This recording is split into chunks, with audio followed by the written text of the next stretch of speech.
Hello and welcome to the next episode of Why We Do It, the stories behind the stories in amateur sports. And today, folks, all I can say is buckle in. We're in for a journey with the mad Dane, Carsten Staehr. How are you? I'm fantastic, and thanks so much for the invite. You're very welcome. You, like many others, you said, "Oh, I haven't got a story. I don't want to necessarily go on this." And then when we get into the details of your story, which I've now seen from your notes, it's like just like everyone else, you've got a story, and I think it's pretty fascinating. I can't wait to get through the details. I love the fact that you've summarized in your notes the whole thing under the heading "How I Accidentally Became a Human Endurance Experiment." So we'll find out about that as we go. Let's start where we tend to like to start with our notional sponsor. We ask people who they would. Oh, that's the wrong one. Hang on a minute. That's not what we should be getting. There we go. We'll come back to that other picture in a second. So this is your notional sponsor. And again, I mean, I'm expecting a few things to be unique for you, Carsten, because you are a very unique and fun individual. And this is a perfect example. Straight away, we're into something that you wouldn't expect. Tell us about Havnens Pearl. Yes, Havnens Pearl, as it's called in Danish, is actually translated as Pearl Harbor. And my very best friend got this big sausage burger van in Denmark. And he thinks I'm a fraud. So I always wanted him to sponsor when I do anything running. And he's done it once. He's done it once. So my perfect sponsor would be him, yeah. And funny enough, because this place is serving Danish hot dogs, Danish burgers, etc., yeah. And every time some of my English friends go to Denmark, yeah, I always ask for that they can get a voucher. So a lot of my English friends, when they've been to Aarhus, has actually visited and got a free meal.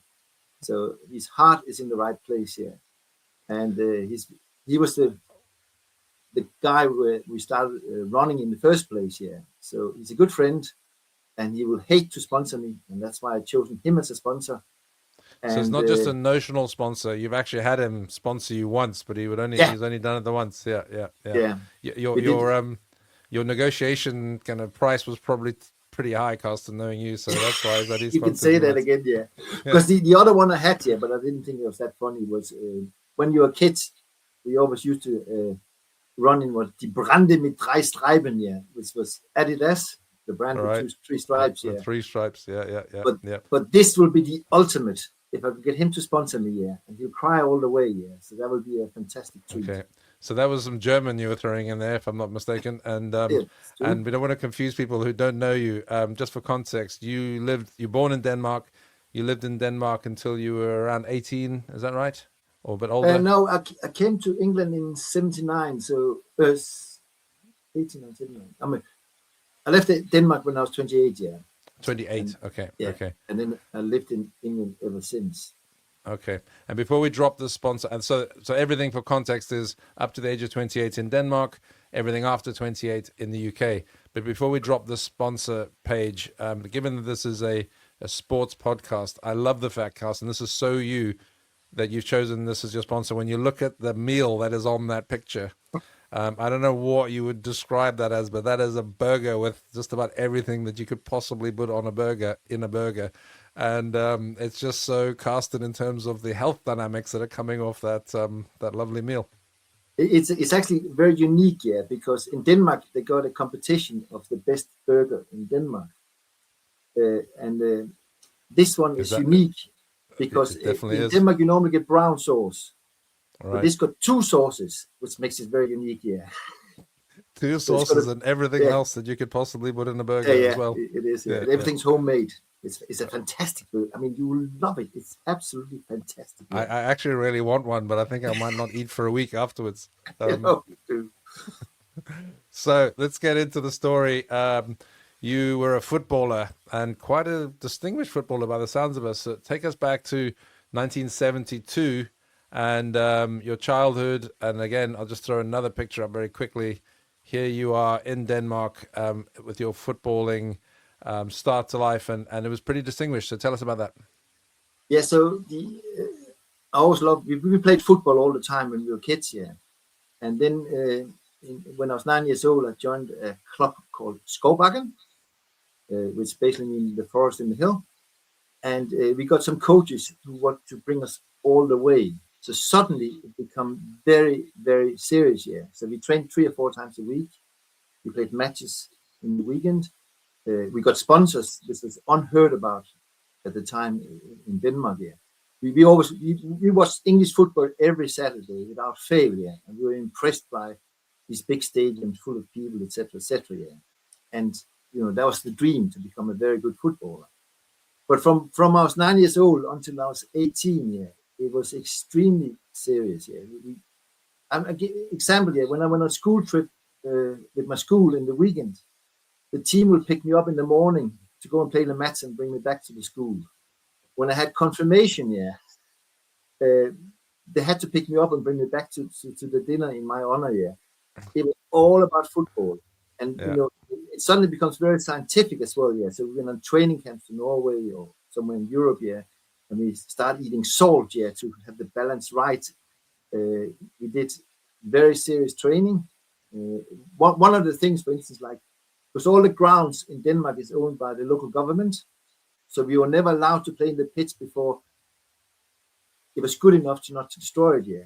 All right. So imagine in the winter months. I biked 10 miles to get to the club. Then we had to put on a running gear. Then we were running 10 miles or some around there, yeah, 4 times a week in frost, snow, etc., etc. Which meant when the football field opened, yeah, we were so hungry to play football. Yeah. And super fit, yeah. And Okay. the claim to glory, yeah, we were always in the tournament of the 12 best teams in Denmark. And we actually won cup when we were young. And so let's emphasize that, because I was going to just literally come to that.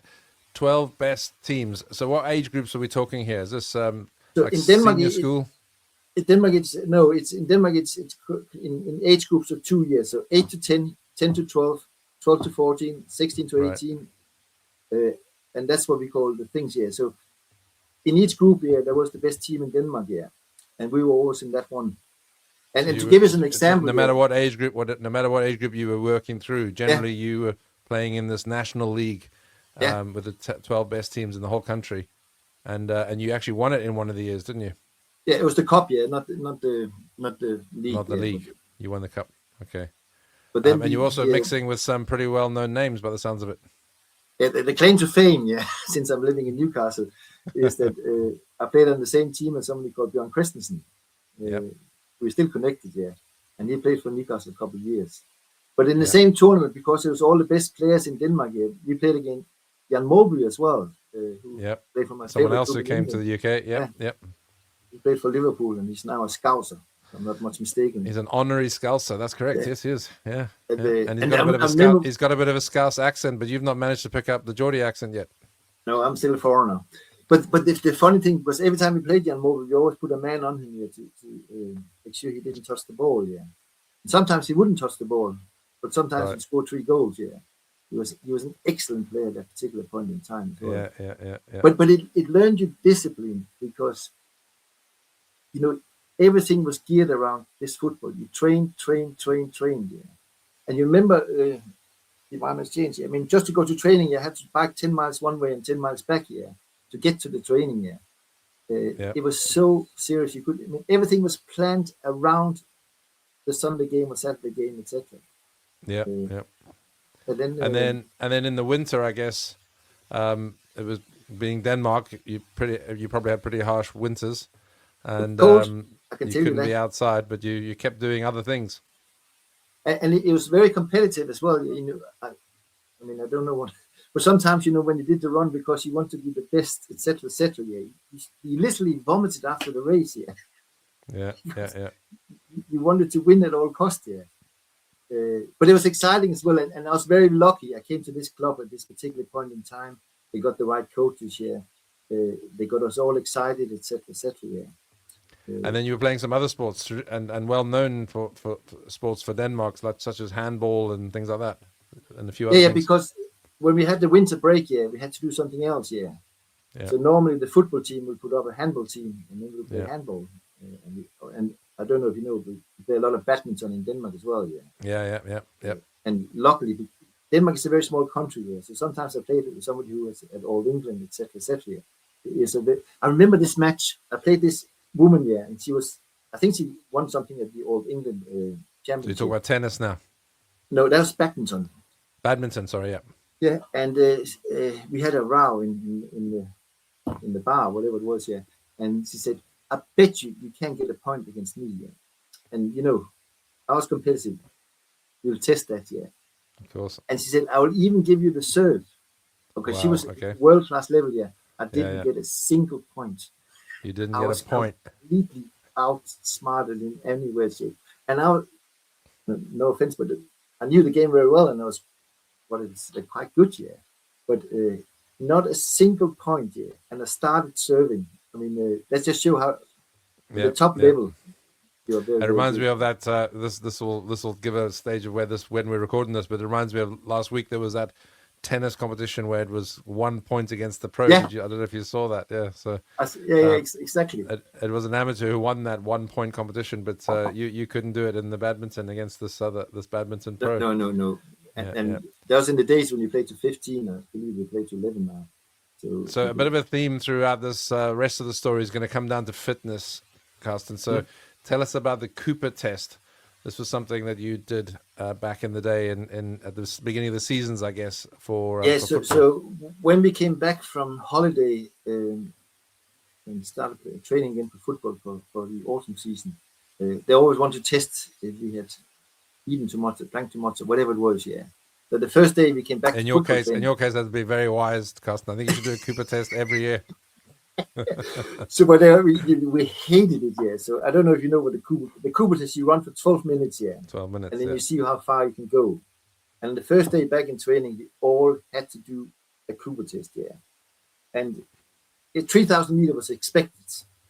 Right. I mean, if you're below 3,000 meter, you were considered very unfit, And I remember my record was 3,450, which I was actually quite proud of. And that is quite fast, by all means. Yeah. That's 4 minutes a kilometer, or just under 4 minutes a kilometer. Yeah.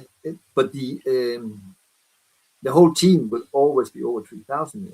And I read something since then that if you had to join the elite forces, you have to be able to run 2,800 meters.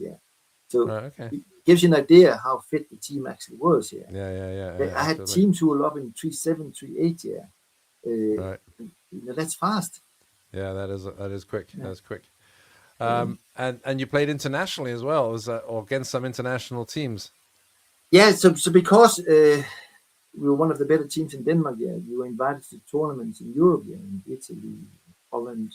We played a bit in Norway as well, And football was, if you can imagine, football is very organized in Denmark, but there's no claim to fame at that particular point in time. And for us to come and play teams like Everton, Bayern Munich, Inter Milan, Ajax Amsterdam, and that was the upcoming professional in these countries, So they had their own boss, They had 4 kids. They had everything, And we came here in our very cheap, very, very outfit, We had 2 kids, So one has to be watched between the matches, to make sure we had a clean one, And these professional teams, they had everything, And they had 3 or 4 coaches and blah, blah, blah. But we could still stand up to them and we beat some of them. So that was quite interesting. And fantastic. What an experience.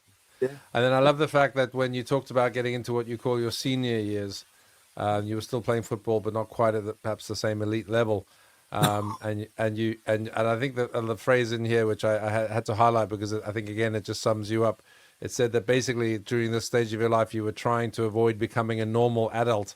And I just have to ask the question: how's that going, Carsten? Have you achieved that yet? Have you become a normal adult yet? Because I think I can judge that myself.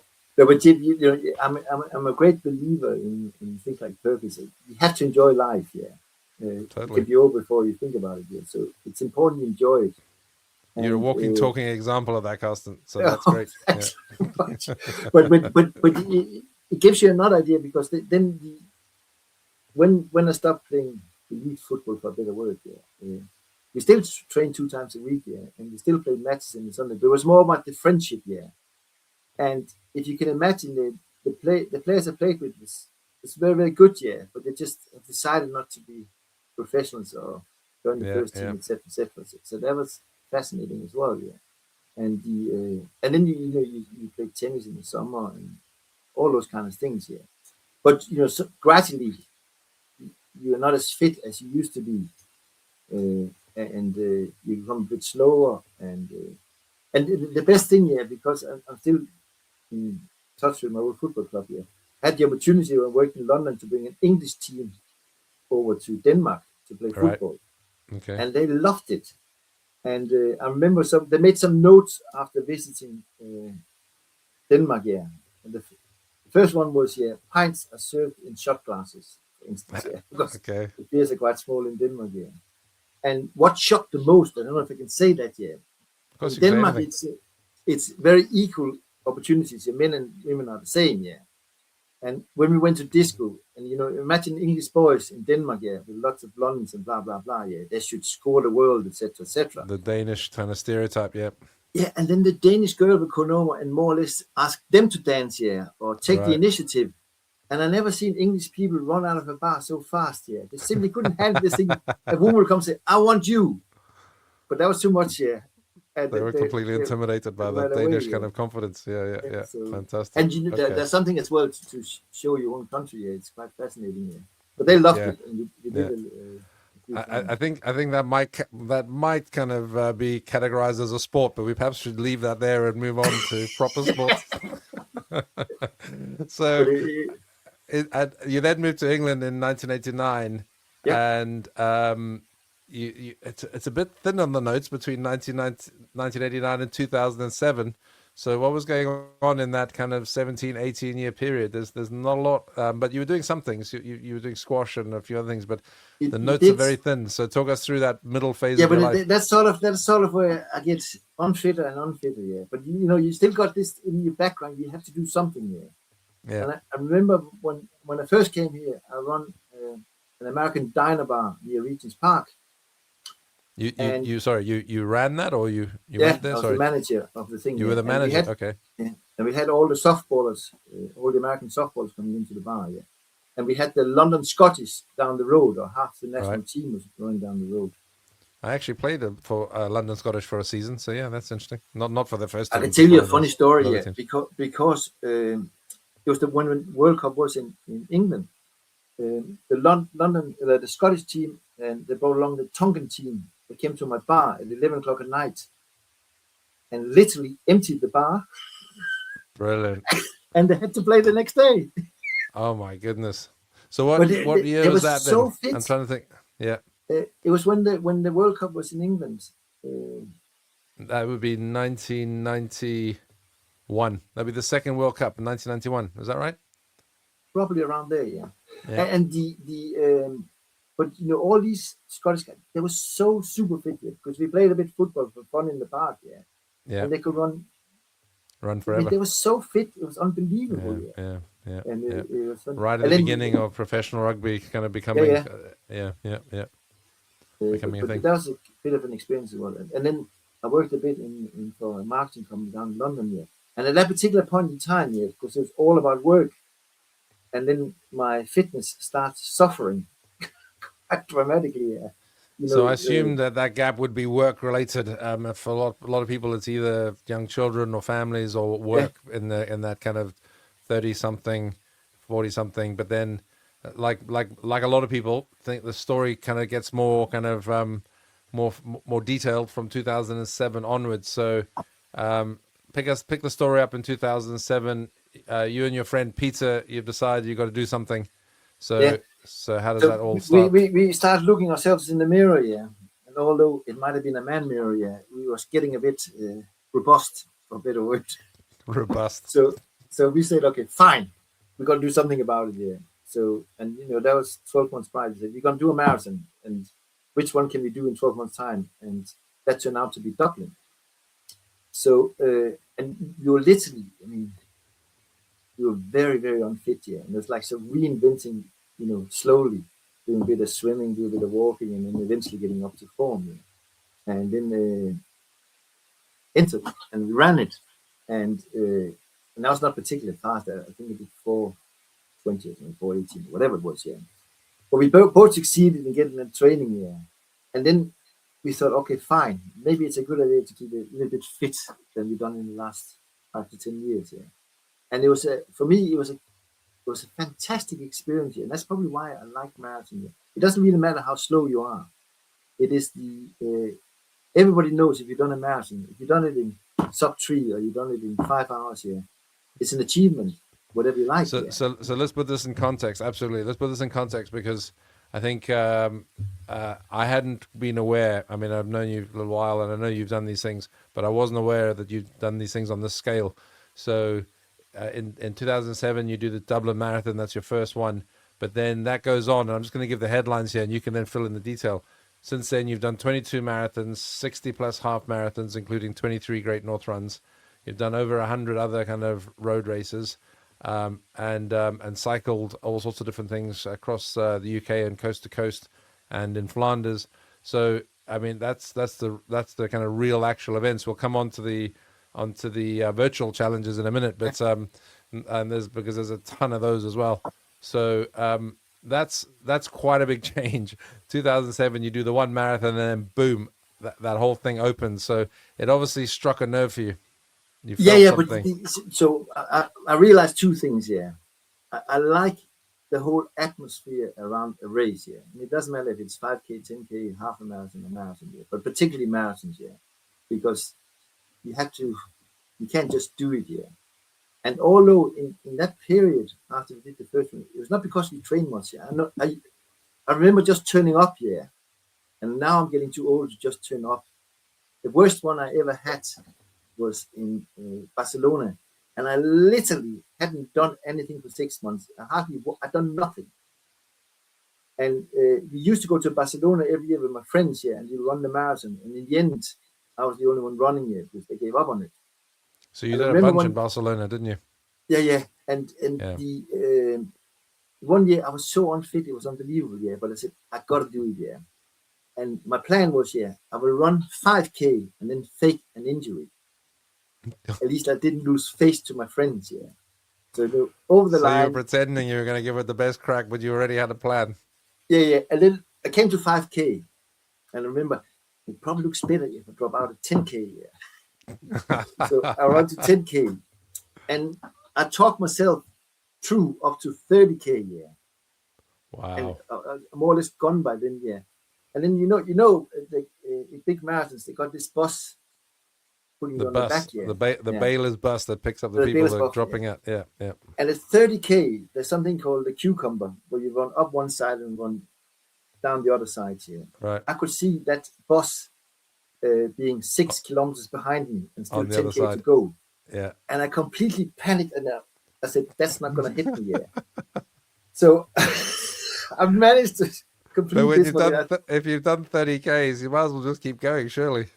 Yeah, but I was so unfit. It defied logic, yeah. But I managed to finish it, yeah, and get insulted by all my friends, yeah. But it just shows you sometimes that it's the atmosphere I love, yeah. And I can give another. I mean, the best experience I ever seen in a marathon, and it reminds me a bit about the Comrades Marathon down in we'll come to the Comrades in a minute, yeah.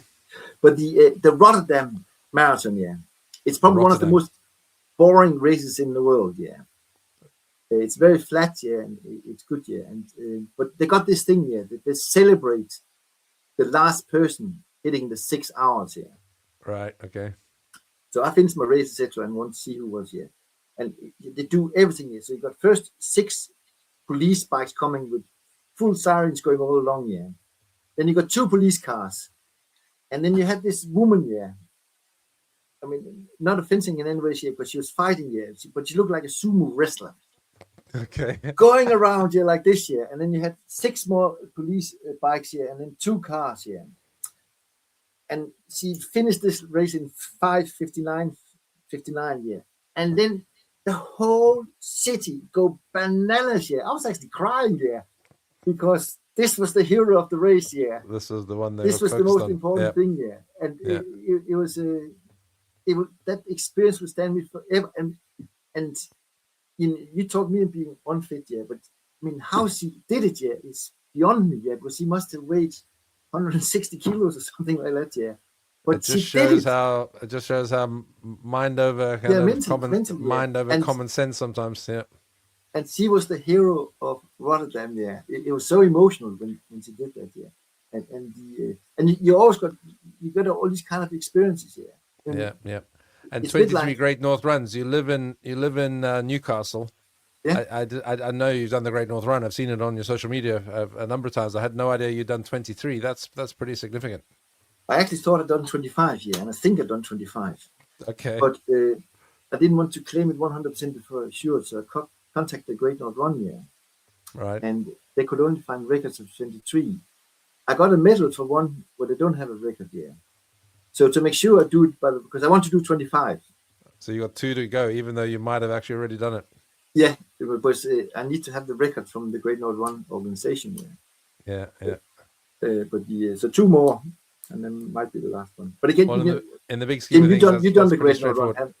You've done I've the done Great it North 2 Run. or 3 times. Yeah, I can't remember exactly. Yeah, 2 or 3 But times. it's a good atmosphere, isn't it? Yeah, it's lovely, amazing. It's up there with the best. I mean, we'll Yeah. talk about comrades in a second because there's a story there. But yeah, it's London Marathon, Great North Run, and yeah, great and comrades definitely atmosphere rich.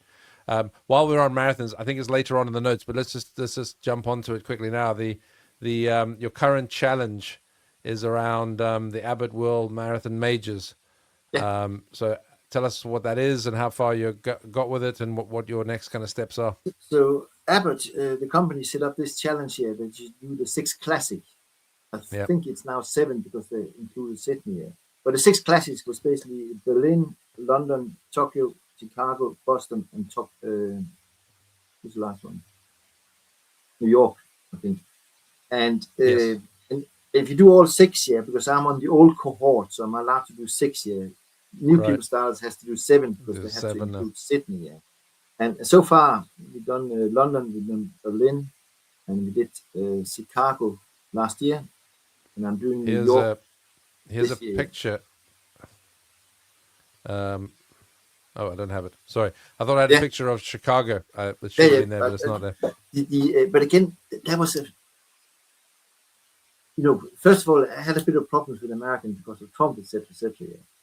But it was one of the most fantastic experiences I ever had in my life here, running in Chicago. People were so friendly. It was fully crowded up. Yeah, it was out of this world. The route is so fantastic here, and it was just a joy to run that race here. And then that is one of the Abbott one was fantastic. One of the things I find a bit frustrating is it's so difficult to get into these 6 majors here. Because of that exact reason, yeah, probably amongst other things. You more or less have to know somebody. Yeah. Then So there's you got what have you got left? You've got New York. Yeah, I got a That's space this in that year? one. That's this year. You're doing New York, And then 2026. then we're hoping to do Tokyo next year, Right. and the following year. And then Boston is the most difficult one. I was about to say that's a qualifying time and all sorts of crazy stuff for that. Yeah. So I mean, I can't qualify in any way or shape yet. I got a chance. When you become 65, it's 4 hours and 5 minutes here. The And qualifying. I might be able to do that, yeah, but you don't know. Otherwise, you can always pay yourself an entry, and that might. This is where your notes also talk about you've just been showing up to a lot of these, but you're starting to realize the training is actually a requirement. Yeah, I mean, because I always kept myself fit by turning up to these races, yeah, and doing a little bit in between, yeah.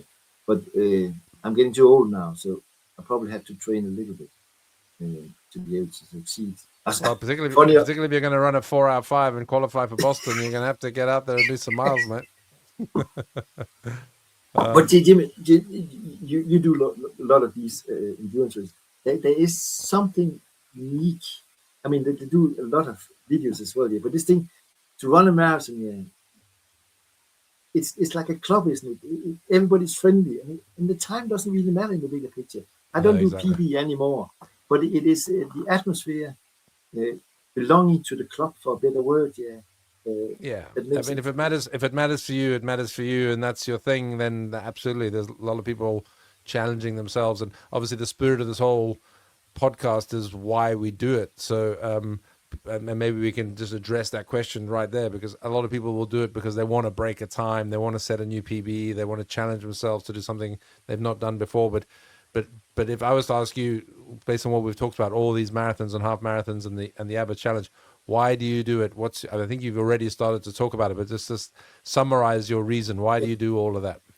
I love the atmosphere about any race here, the setup and what you do. I mean, there's so many interesting races here. But then I love medals as well.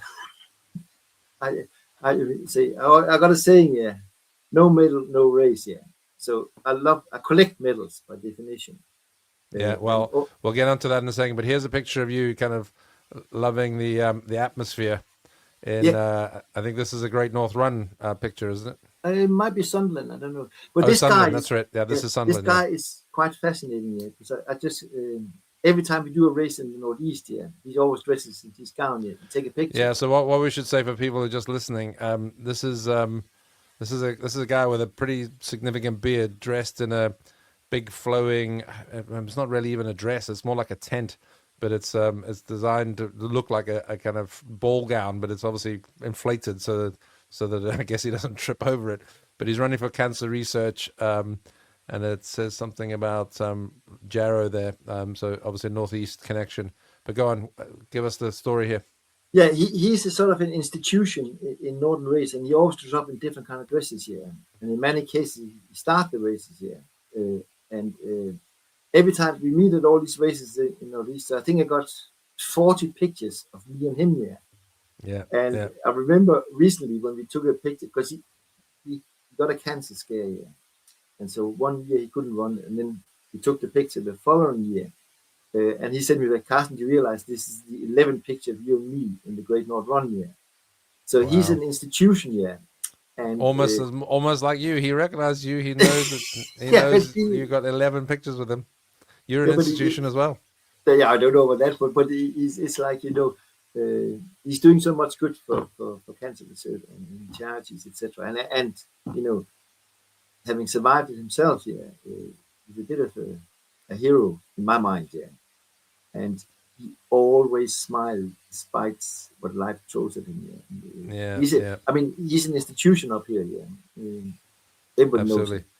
So I'm going to throw another picture up, because I'm not sure which part of these next two stories comes first, because they're very, very much linked. But let's do, you actually mentioned it in passing a second ago, and I guess it comes back into the why we do it piece for you.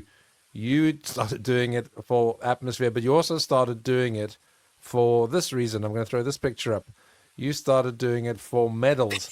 And for those who can't see this picture, this is a double bed, absolutely covered.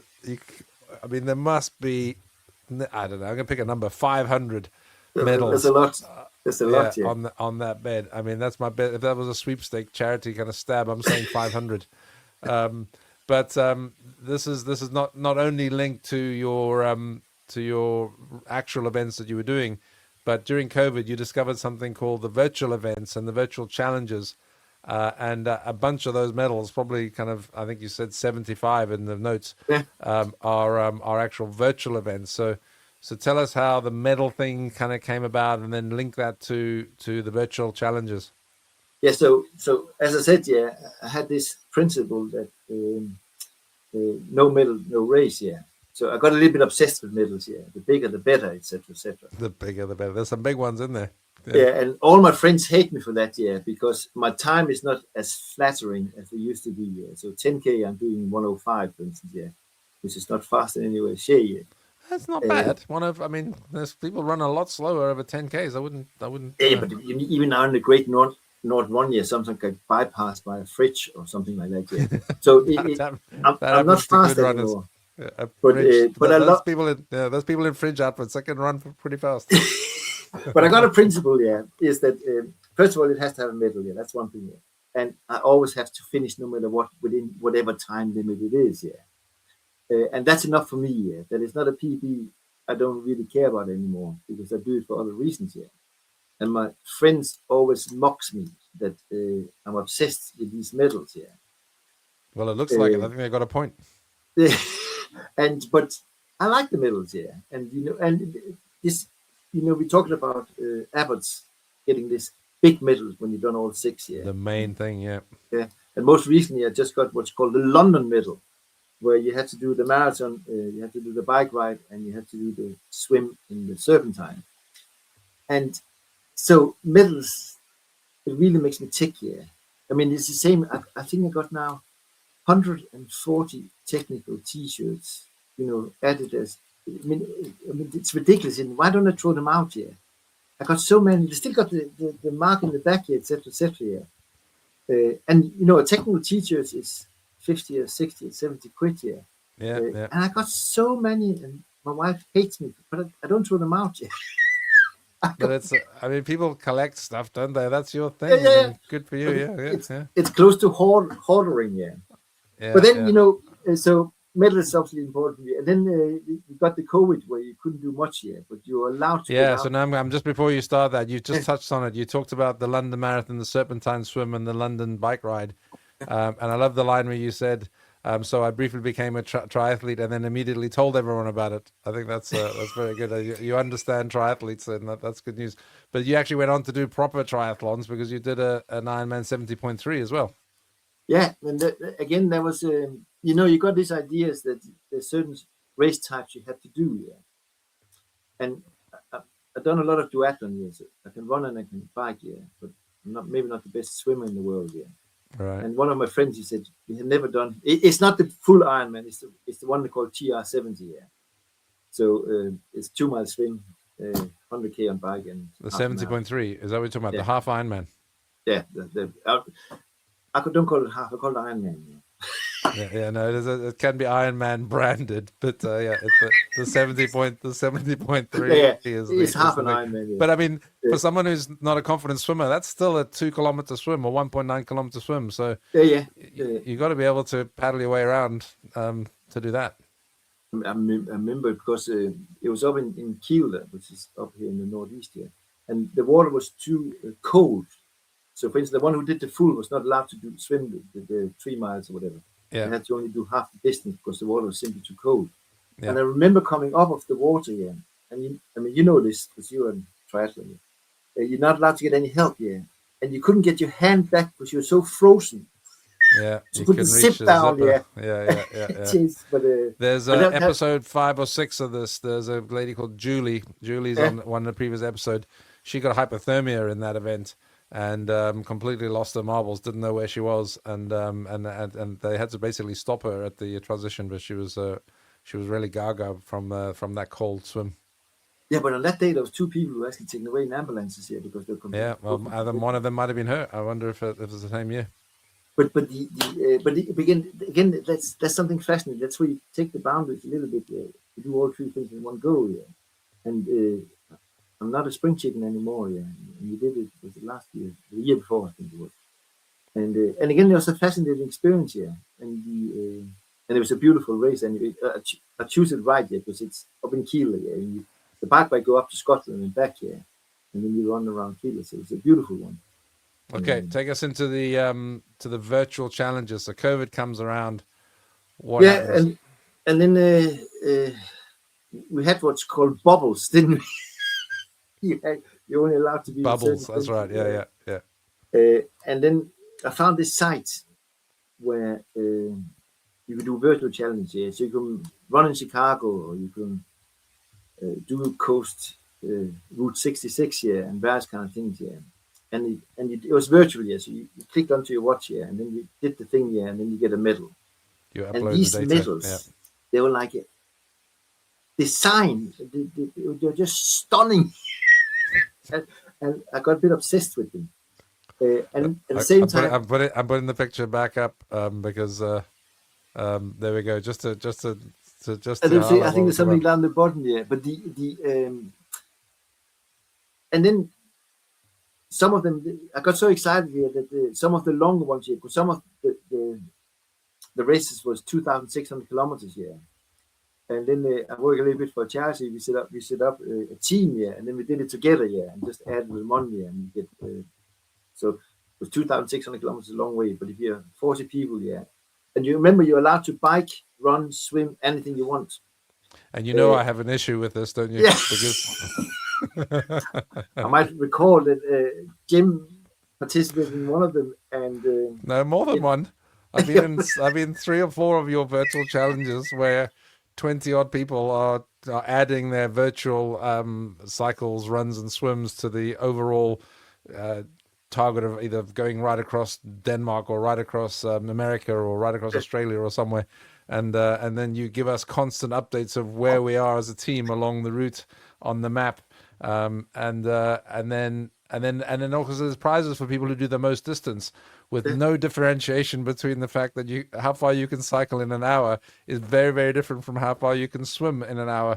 And I was mainly putting swims in, and I was never anywhere near the challenging the distances. And you've completely refused to accept my request for some kind of that's actually true. factoring, Yeah. some kind of factor adjustment for the swim. We did discuss that in the executive committee. That maybe we should allow. And it was thrown out after 4 minutes of discussion or less. When they said there's only one guy who wants to do this, and he just said, "I've been forget it." Yeah, but it was. Yeah, I know. We did talk about it seriously. We did actually. We said, "Buckle that, get a bike." Exactly. Yeah. By the way, before I drop this medals picture, I've just noticed it looks like you started at the far end, laying them out, because the first 2 rows are really neat and laid out, kind of medal by medal. But by the bottom end here, it looks like you've completely given up on that and you just dumped them all onto the bed. But I want to make sure they could all fit. Yes. So this is actually in some cases 2 or 3 layers thick. But yeah. You can see it's deep down this end. Yeah, absolutely. And there's a funny thing as well, because I said when I die, I want to be buried with all my medals.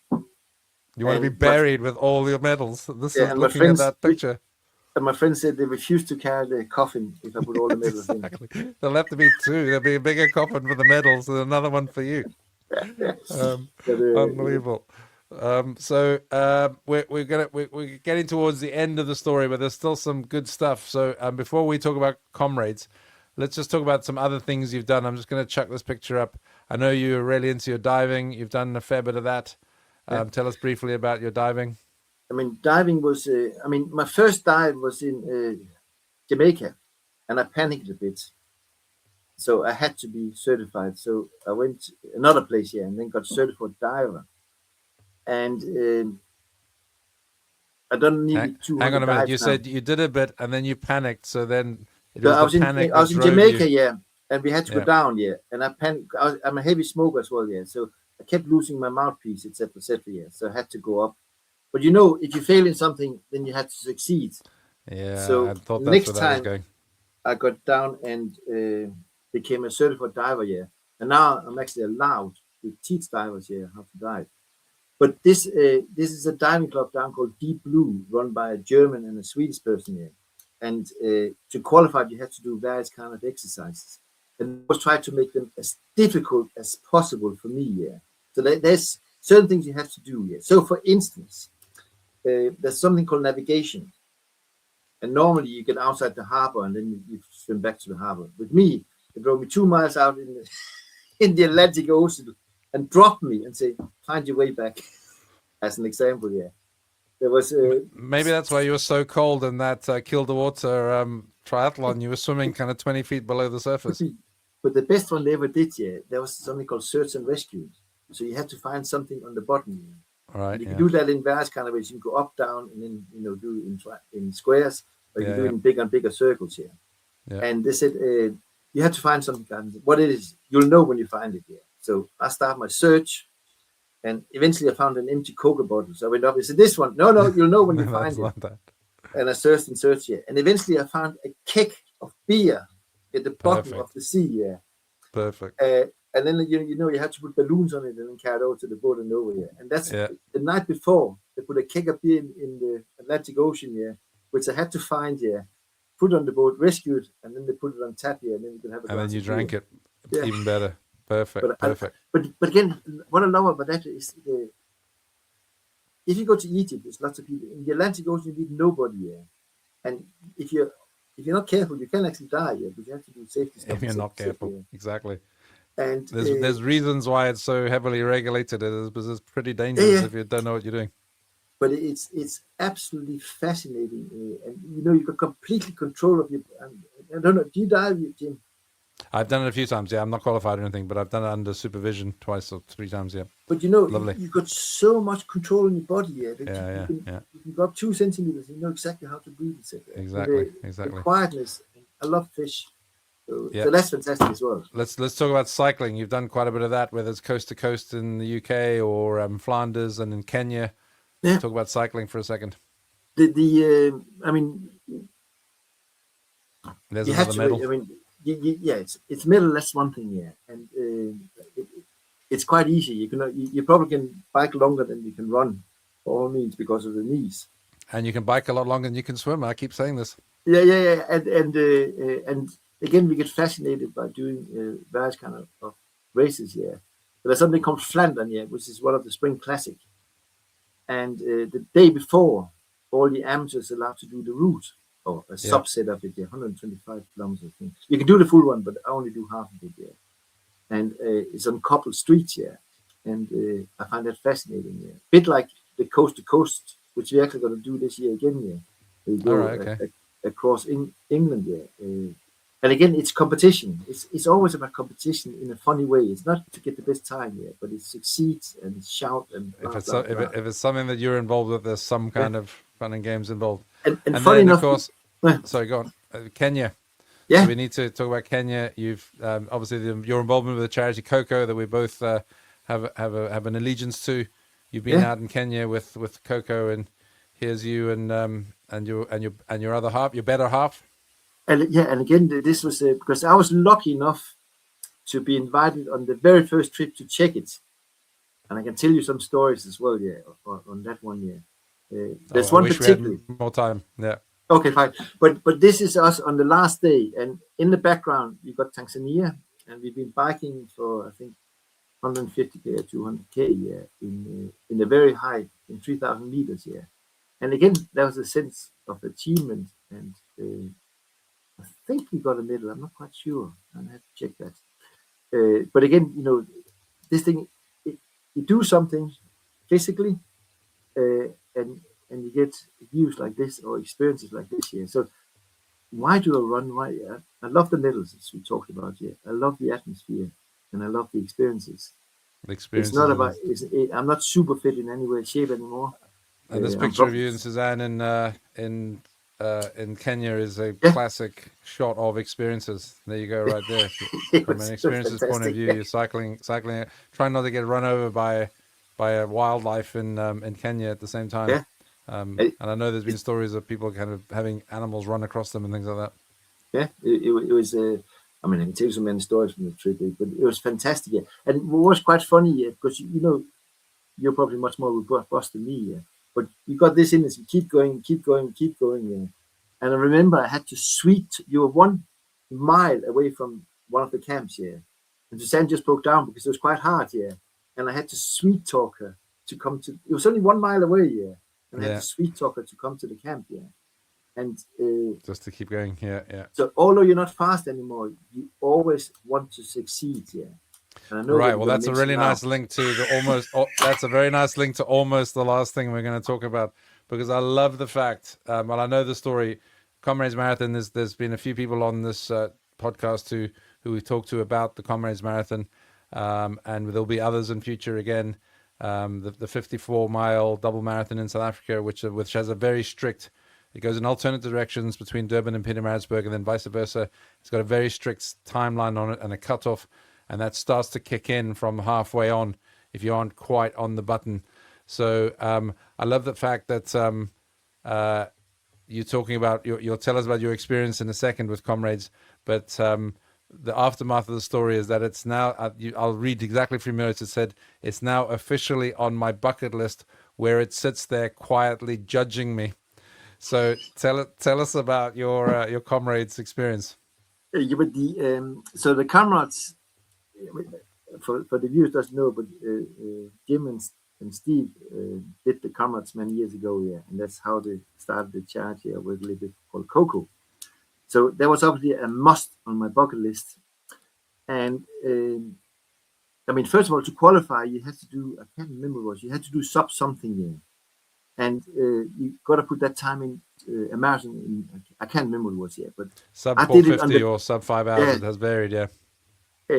on the last 3 months before the deadline. I had to go to Belfast to make sure I got under, yeah. So just about qualified for the race, yeah, but was sort of semi-fit.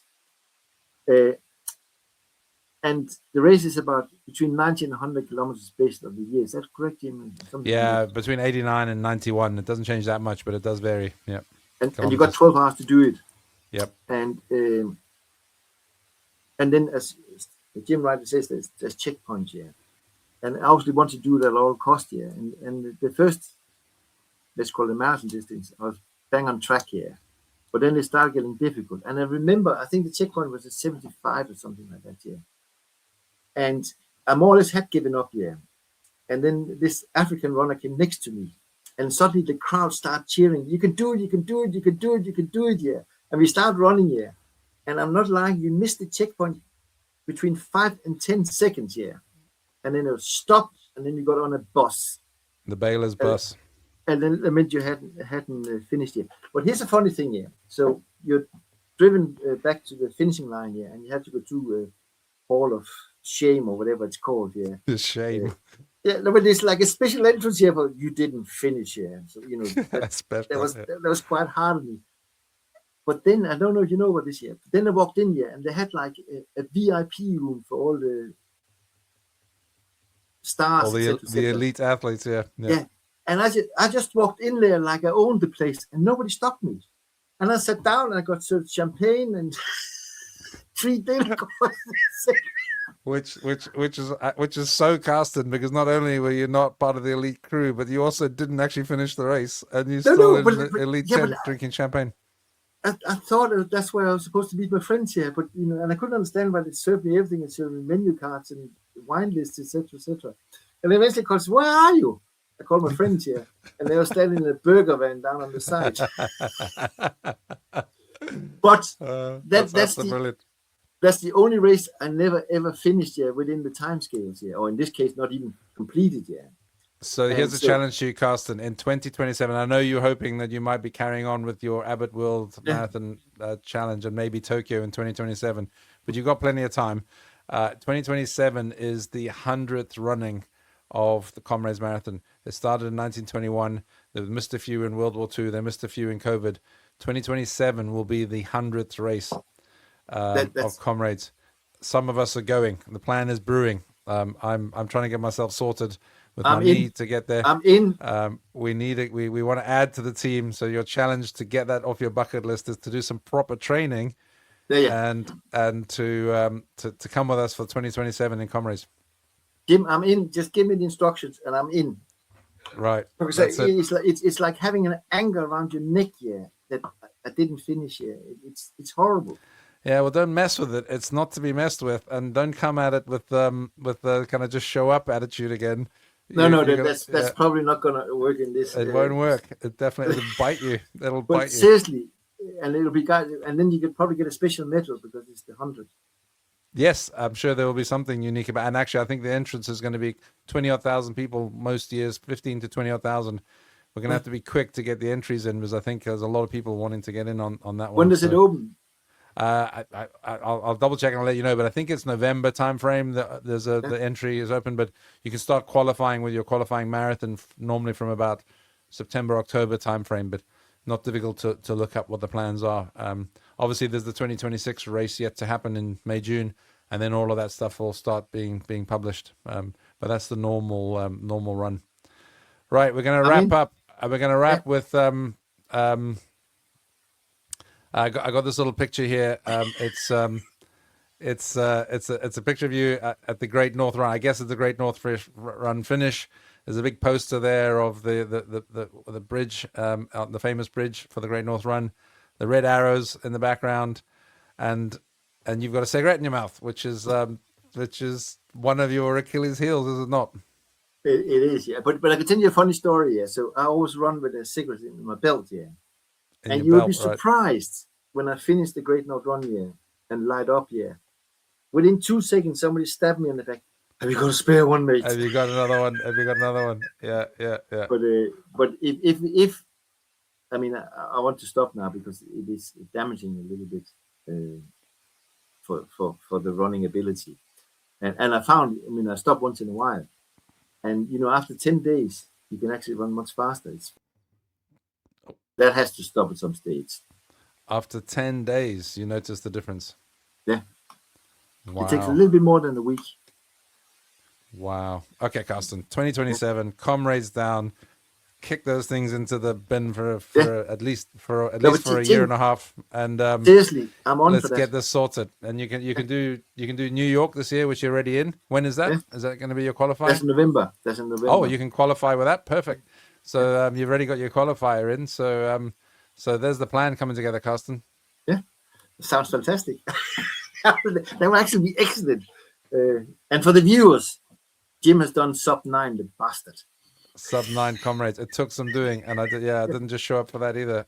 That's middle of the pack. There's the people who do the silver medal in under 7:30. There's a good chunk of strong amateur runners who can do that, and then obviously the elites are up in the 5.5, 6 hour kind of zone. But 12 hours of cutoff cost, and that's all we need to do. Just get there in under 12 hours. I'm in. Brilliant. Carsten, it's been an absolute pleasure talking to you. We've run a bit longer as I thought we might because there's just so many little angles, and I know there's things we haven't talked about, but you're a great laugh and an inspiration. That bed of medals should be an inspiration to anyone who wants to do stuff like this. And your points about how the experiences shape everything that you do here is absolutely valid as any that we've ever heard. So thank you so much for coming on. Really appreciate it. And looking forward to catching up soon and to going to South Africa next year with you. Amen. Thanks very much. All the it was best. actually fun. I enjoyed it. Thanks very much, Jim. Good. Take Cheers, care. Carsten. All the best. Bye.